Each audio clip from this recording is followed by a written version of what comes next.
సంపద సృష్టి అంటే అందరికీ గుర్తొచ్చే పేరు మన దేశంలో చంద్రబాబు నాయుడు.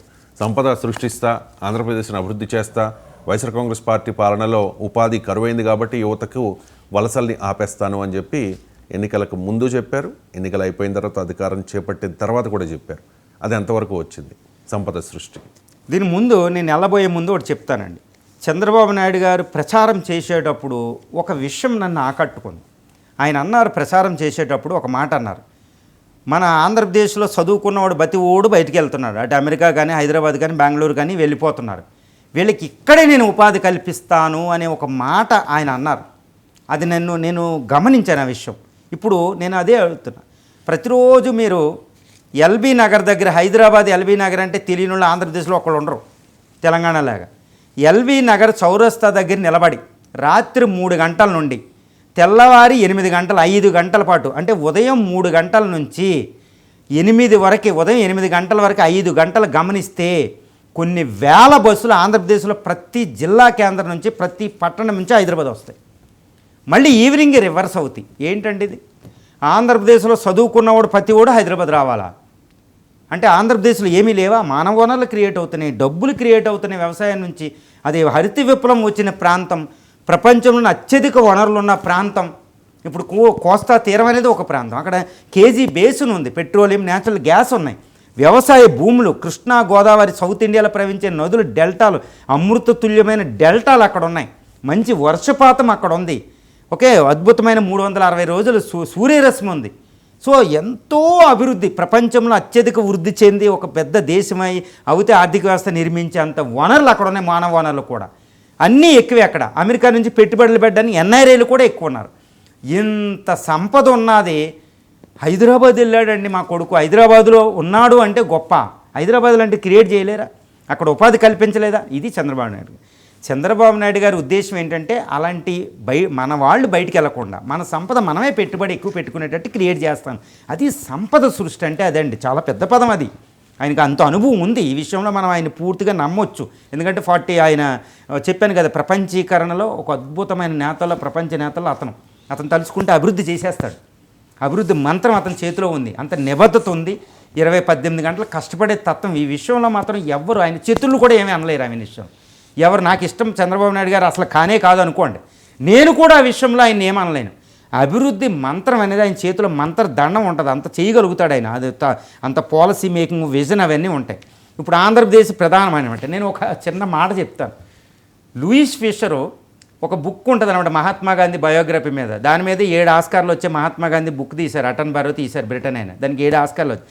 ఆ బుక్ అంతా చదివితే మహాత్మా గాంధీనో మాట అంటాడు ఆయన, Louis Fischer writer, the great apostle of non violence. అంటే మహాత్మా గాంధీకి తను ఏదైతే బోధించాడో, అహింస బోధించాడో, అహింస ఆయన టెస్ట్ పెడుతుందంట. 78 సంవత్సరాల ఏజ్లో, 77-78 సంవత్సరాలు ఆయన కష్టపడ్డాడు నౌకాలీలో, వెస్ట్ బెంగాల్ దగ్గర అప్పట్లో విదేశీ విభజన సమయం.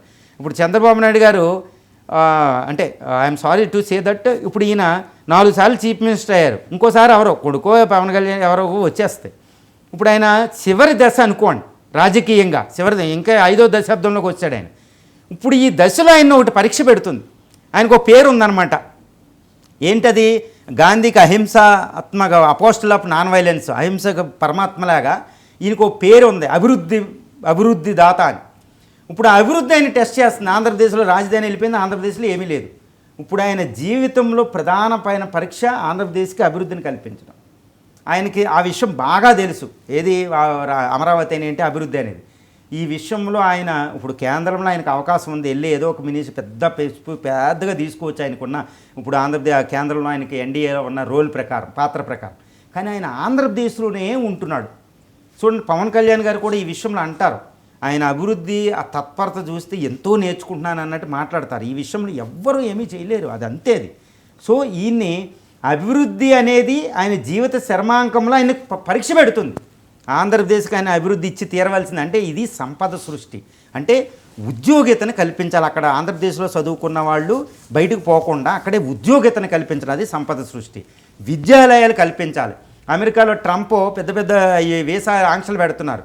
ఆ యూనివర్సిటీలు ఇక్కడ బ్రాంచ్లు తీసుకురావాలి, పెద్ద ఎస్ఆర్ఎం పెద్ద యూనివర్సిటీ బ్రాంచ్లు తీసుకొచ్చి ఇక్కడే చదువుకున్నట్టు చెయ్యాలి.